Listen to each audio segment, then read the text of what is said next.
Okay. What was the coolest car anybody had besides Mike? A Barracuda? 81 Z28, 1970 Mustang. All at the same time? 1970 Mustang? 1966 Chevy Impala. Ooh, that's a good one. You had big tires on the back, or? Oh, two were hardtop here. Oh, that's a good car. Anybody else want to share? Yeah. Ooh, 65 Mustang. She's got you beat, Steve. Did you have big tires on the back? No. That was a good car. Cool car, anyway. There's a history. 64 and a half. Anybody else? Eric, do you have a cool car? Hot rod. You had a hot rod? Ah. Anybody need a handout? This is the same handout we've been using. Yeah, it's not a new one. We're on page 3. Finally made it to page 3. Oh, I'm supposed to have this turned on and I don't.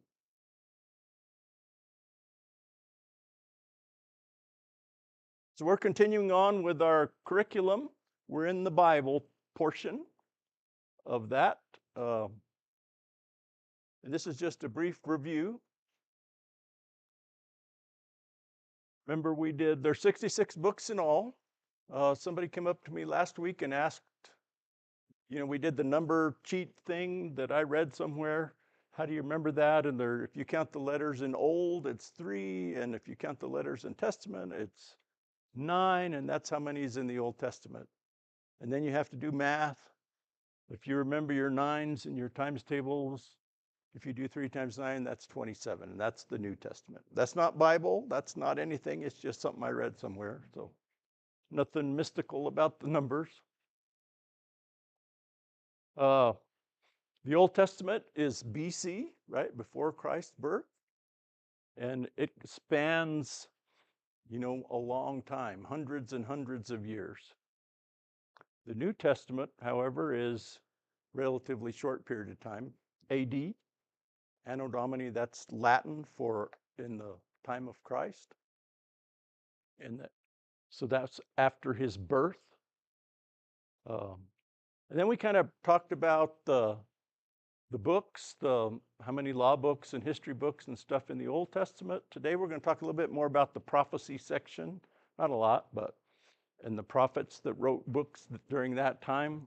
And then last week we also talked about the New Testament books, the biography books from Jesus' life. And then Acts being the Acts of the Apostles. Sometimes you hear that said. That's kind of the early history of the church. And then there's a bunch of correspondence books from both Paul and some other writers. Actually, I think I'm on the wrong slide. I think the next one talks about that, yeah.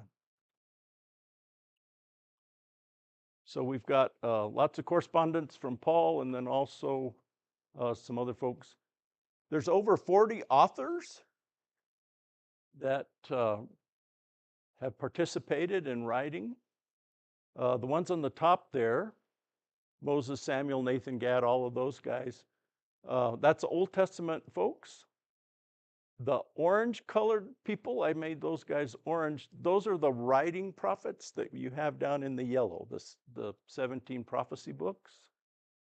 So that kind of separates those guys. The ones at the top, some of those prophets, including Elijah and Elisha, they didn't write any specific books. Theirs is included with the history books. The bottom part, we have 4 apostles that wrote books in the New Testament: Matthew, John, Paul, and Peter.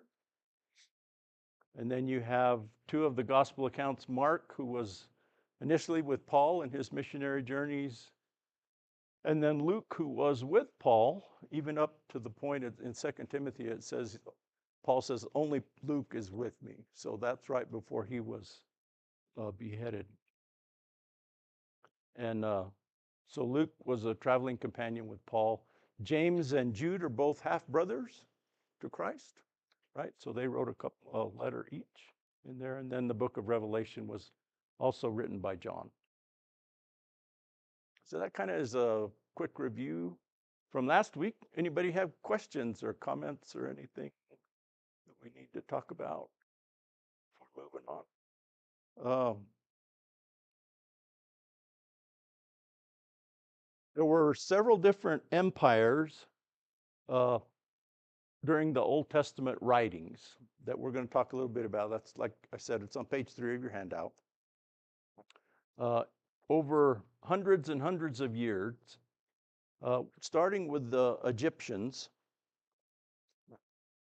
So there was constant fight. If you think about, it's hard to grasp how things were in that world, that section of the world. We'll look at a map in a minute, but it's kind of like if you envision North America and you envision the United States and Canada and Mexico, and we're always fighting with each other. And at some point, Mexico takes over and they're the dominating empire of everything. And then 100 years later, Canada takes over. And so that's kind of how that area was, right? There's constant battles, people fighting, and all of a sudden the Egyptians are in charge, and then, the Assyrians are in charge, etc.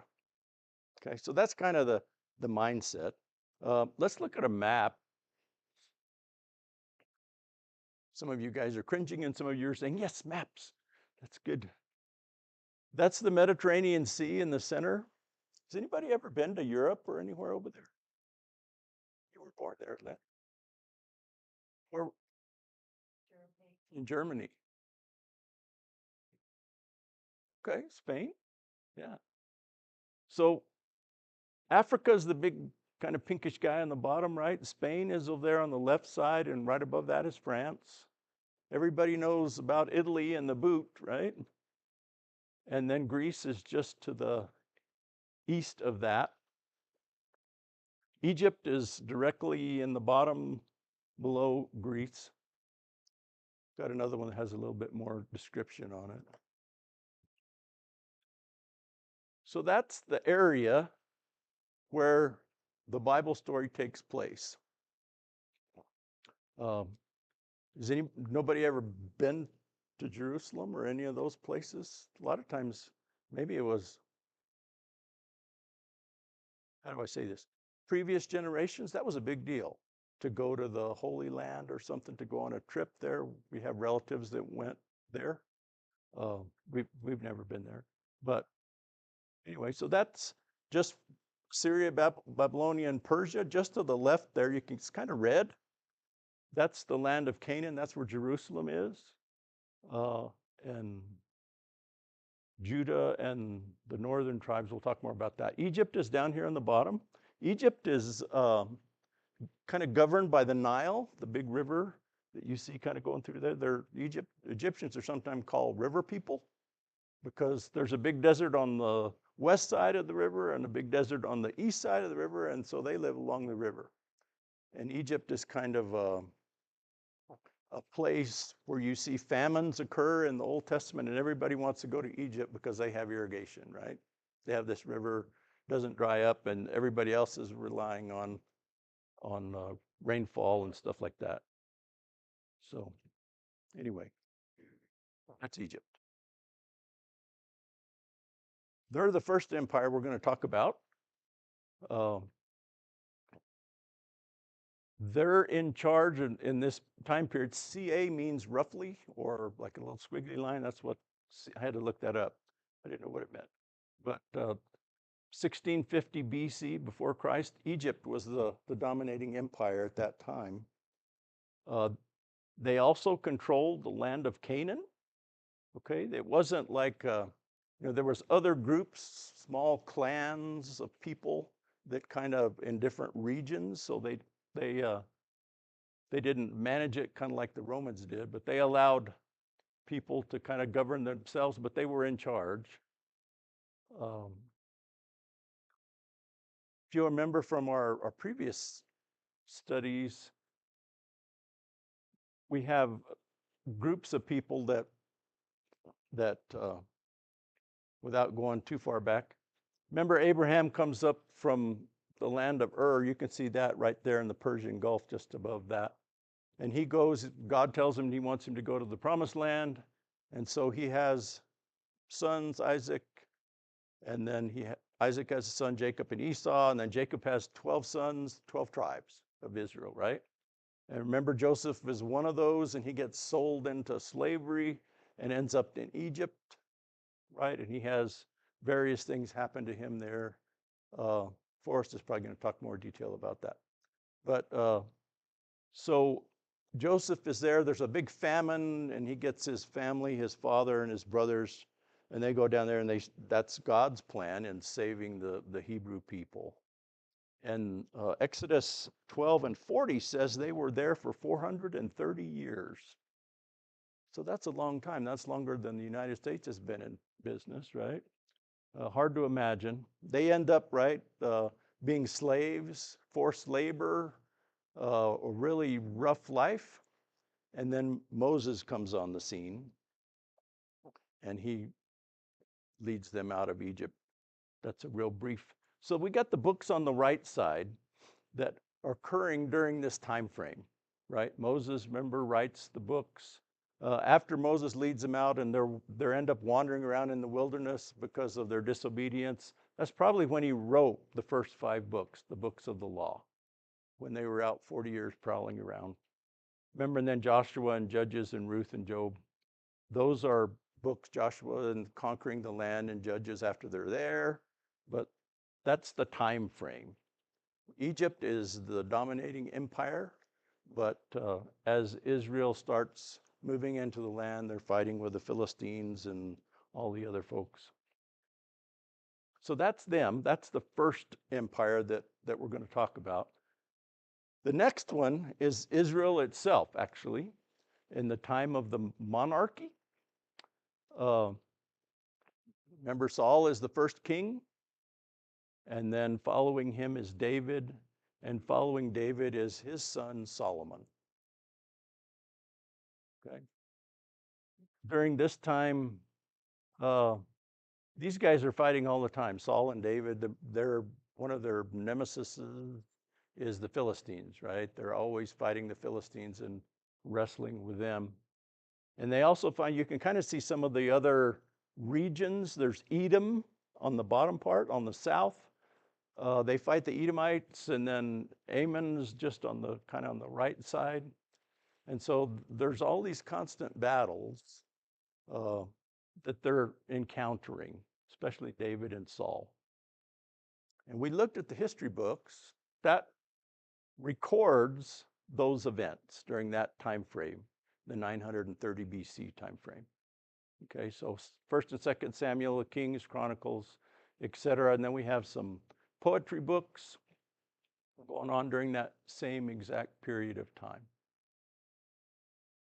That makes sense, kind of. What else was I going to say? Oh, during this time, we talked a little bit about this last time. When Solomon comes on the scene, what is anybody, when you say Solomon, what's the first thing you think of? Wives? He had lots and lots of wives. 700 to be exact, thereabouts. Who's counting? So Saul and David, they're constantly fighting for control. Well, during Solomon's time, there's peace, so to speak. How does he make peace? He marries all of the adversary's daughters, right? So that's how he makes peace. But and those ladies led him astray. right? That he ended up not adhering to God's laws, and he ends up worshiping and in some of the pagan cultures of people he married. He married Pharaoh's daughter. He married lots of different women, and so God's what would you say? Result of that is that the kingdom's going to be taken away from you. Okay? So one of the catastrophic things that happens during Solomon's time is he has a son, Rehoboam, and then there's another guy, Jeroboam, and the kingdom is split. Northern kingdom, southern kingdom. 10 tribes up north, 2 tribes down south.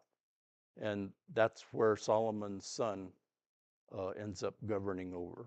And that's a real catastrophic thing that happens because the northern tribes, they have different kings that come along after Solomon and Rehoboam and Jeroboam, and they continuous for long periods of time. They have different kings, and many of them are bad. The northern kingdom especially have really crummy kings. They don't follow God's law. In fact, they embrace the pagan cultures around them, and they develop worship and engage in that. Okay. The southern tribes, not as bad, but they still have a bunch of crummy kings too. And so God raises up these guys called the Assyrians to punish his people. He allows Assyrians are really bad people. It's hard to imagine, right? I mean, they're vicious, they're cruel, they're mean. And so you would think, well, surely not, God. Surely not. You wouldn't allow them to take over your people, because surely we're not as bad as they are. Maybe there's a lesson there in modern day world for us too. I don't know. But anyway, so there's 2 prophets. These guys under the Assyrian Empire here, those are a list of the prophets that write during this period of time. The 2 prophets in red, Amos and Hosea, are sent to the northern tribes, right? The 10 northern tribes. Amos says that God's going to bring some people to punish you. Hosea actually identifies them as the Assyrians. That's who's going to come in. So that's sure enough what happens. The Assyrians, God raises them up in control. That's the area that they end up conquering, all the green stuff, different time frames. And they actually haul off the northern tribes, a bunch of the people. Some of them are left, but all of the people that have any, I want to say intelligence, but that doesn't sound right. All of the people in high-ranking positions, especially, they get exiled because those are the guys in control, and those are the ones you want to get rid of. So they pull all of those guys out. They don't take Judah, but they impose heavy restrictions on Judah at that time. But they don't, that's God's plan. I think that's a providential thing, right? Jonah, what do you know about Jonah? Everybody knows about Jonah, right? He's the big fish guy. Ends up getting swallowed. God sends him to Nineveh. Can you see Nineveh?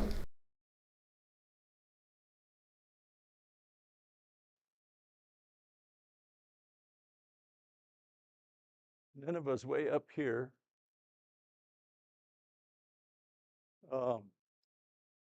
So Jonah's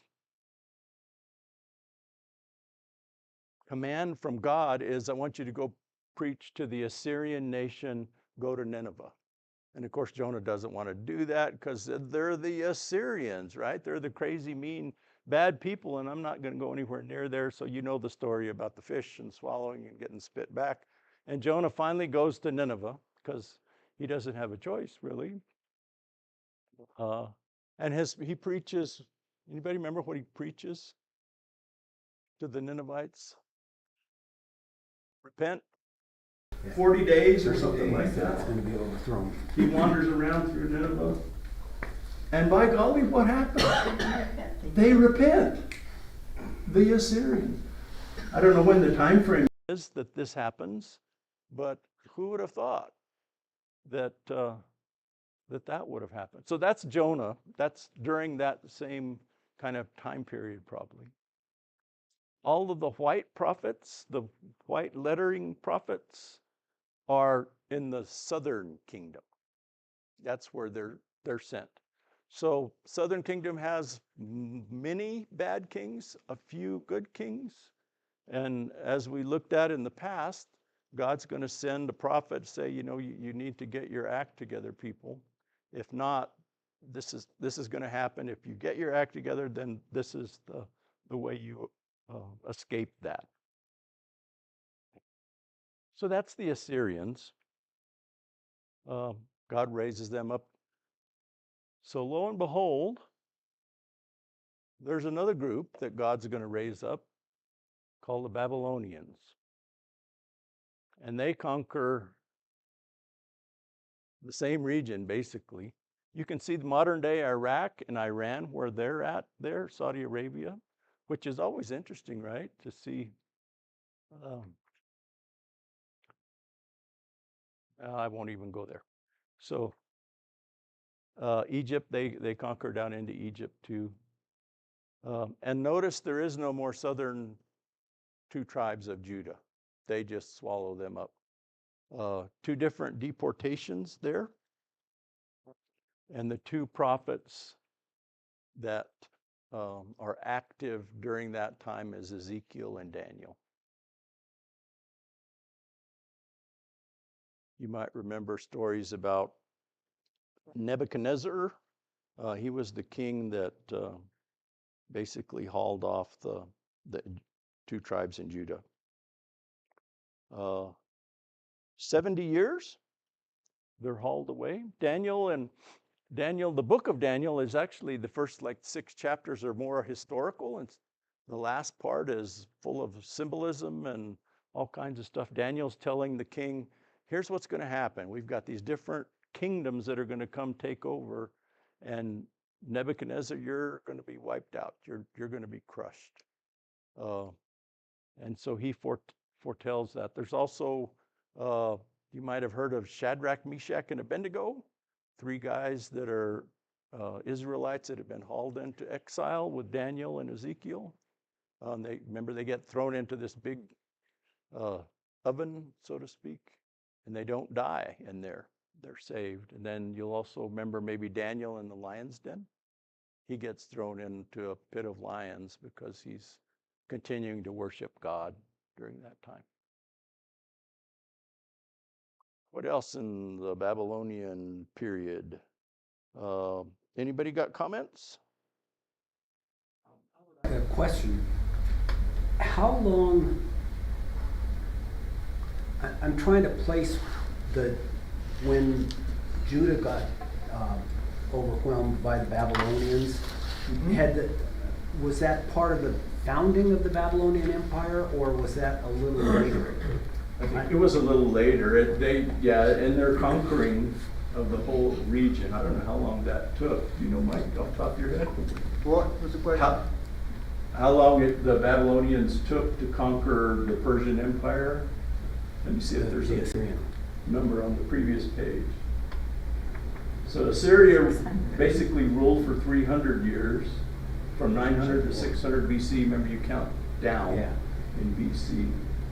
And then the Babylonians for almost 100 years, 606. So I don't know how long it took them to conquer all of the Persian area. Their capital is you see Babylon there in the center. So God uses unexpected people, maybe that's the way to put it, to sometimes punish his people for not adhering to his his law, what he expects from his people.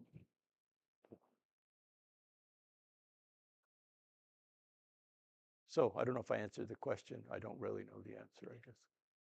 But yeah. The next group to come along, 17 years. pardon? 17 years. 17 years? Yeah, that's really quick.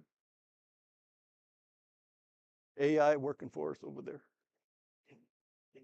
That's gospel, by golly.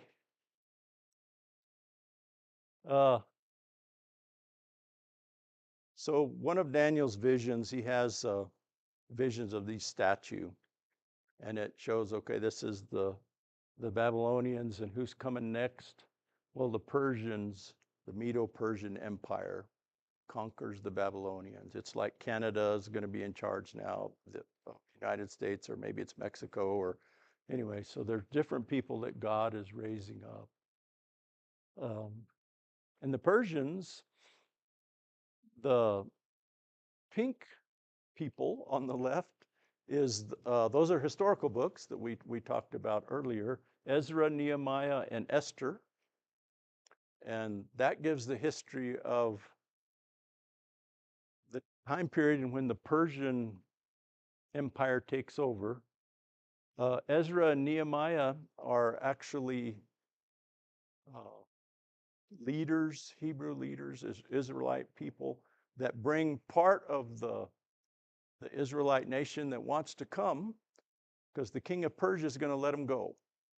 That's part of why God raised up the Persians to conquer the Babylonians. The Persian king says, you can go back to your land of Judah if you want to. So that story and those records are in Ezra and Nehemiah. Okay, they go back, they rebuild the temple, they rebuild the walls around Jerusalem during that time frame. Esther, we mentioned her. She was an Israelite woman that lived in Persia, and the Persian king was dissatisfied with his current wife, and he sent a decree out, find, the prettiest girl you can find, basically. And Esther was chosen to be the new queen, even though she was an Israelite. And then there's a plot afoot that basically a guy named Haman is going to destroy the Israelite nation. All of the Jews, all of the Israelites that are in Persia, he's kind of tricked the king into saying, okay, we're going to wipe them out. And Esther's relative Mordecai says, you need to go talk to your husband. You need to go talk to the king, which is a death sentence, because you don't just go talk to the king. He has to summon you. But anyway, she, in her bravery, she does that. She approaches and foils the plot. And Haman, all those guys get, I think they get hung, if I remember right. Anyway, so during that time, the Persian kingdom, they're in charge, but the Persian king allows Israelites to go back to the promised land. And so they do. They go back and start rebuilding the temple, etc. After that time, or while that's going on, there's 3 last prophets that God sends in the land of Judah: Haggai, Zechariah, and Malachi. Okay, and they're demanding, encouraging, suggesting to the people, you need to go ahead and complete the temple. You need to finish this. You guys live in nice houses, but where is God living? Where is his temple? And so they go in and do that. Malachi is the last book in the Old Testament, right? Right before 400 years of silence.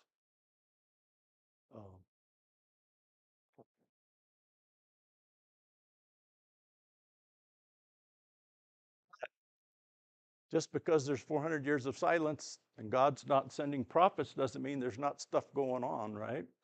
So now we've got the Greeks conquering the Persians, a guy named Alexander the Great. You've probably heard of that guy. And he's even faster than 17 years in conquering the entire Persian. I think it was like, Steve will tell us in a minute. No?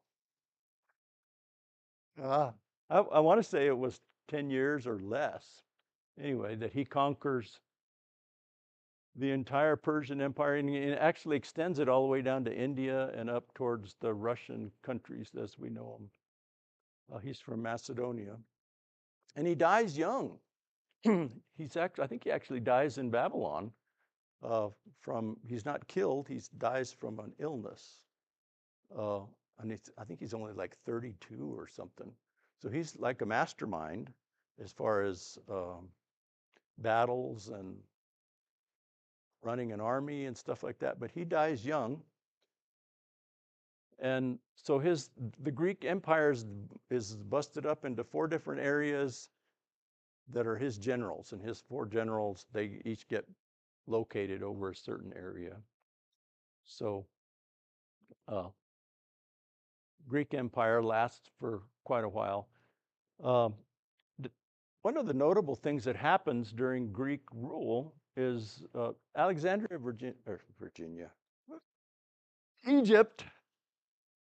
The Old Testament is translated into Koine Greek, and it doesn't all happen like that, but around 250 BC is when that process starts. And that makes, because Koine Greek is going to be the language that's commonly used throughout the region. And so that opens up a door to reading the Old Testament that wasn't there before. And you've probably seen something in archaeology about Alexandria. Didn't it fall off into the ocean or something at the Mediterranean Sea? And so you can see the ruins. It actually still exists as a city, but I think not at the level that it did originally. And then, last but not least, Rome comes along and conquers the Greeks. And that's their control. They control Spain, France, England, the whole region. And that, Galatians 4 says, in the fullness of time, God brought the Savior. And part of what the Roman Empire allows is it's all under one governing body. So you can travel from place to place. In the book of Acts, you see Paul going through Galatia, and where it says Asia down there in the bottom right-hand corner of your map. He makes missionary journeys through there. He goes into Macedonia. He goes into Rome. And so it allows that transport of people. They can travel freely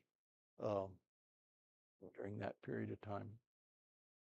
Roman Empire, that was when all the New Testament books were written, right? In a 50-year period or so, until the last apostle, John, passes away around 100 AD.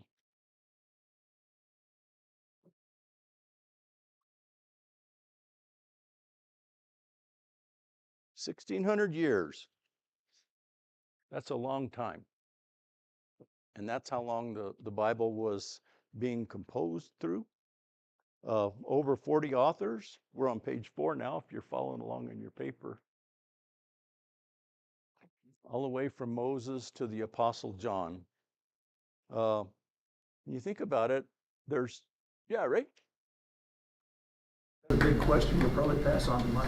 Yeah, I probably will.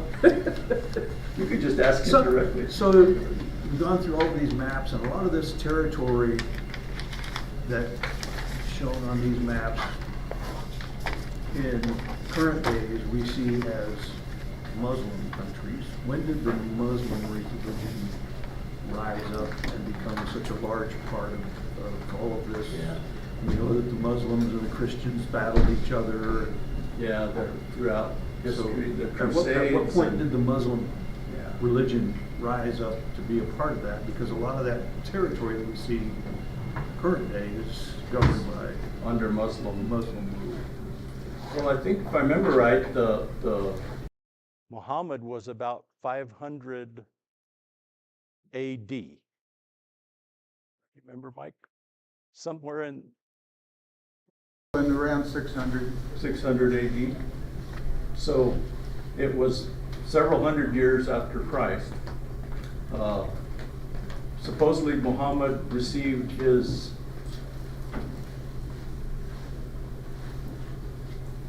writings from the angel Gabriel, same angel you'll see in the Bible, but that's their version of that.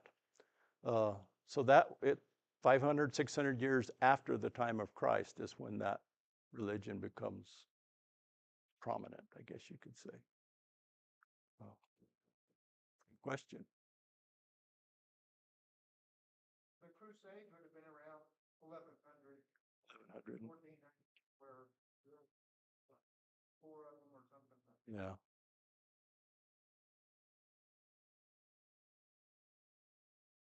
Uh, 40 authors, numerous countries, many empires, and you think about it, that's pretty incredible that we're sitting here with a book that was written, parts of it,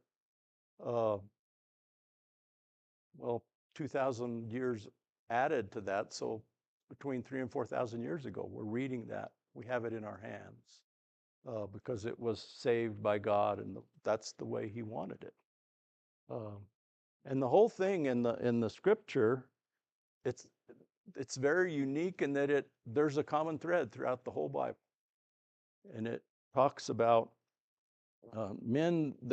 authors that said that God was directing them. One key topic, and it's about God's relationship with man and the sinful straying that we all do, and the salvation that's offered. And the Bible talks about the whole key of it is someone's coming, right? It talks about I don't know if it's Forrest or Eric that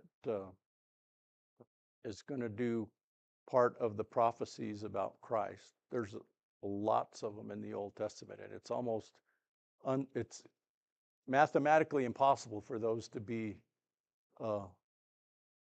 carried forward if it wasn't for some kind of providential direction. But the whole Bible talks about the Old Testament, someone is coming. The Gospels, someone has come. And then the remainder of the New Testament, someone's coming again. Christ is coming back.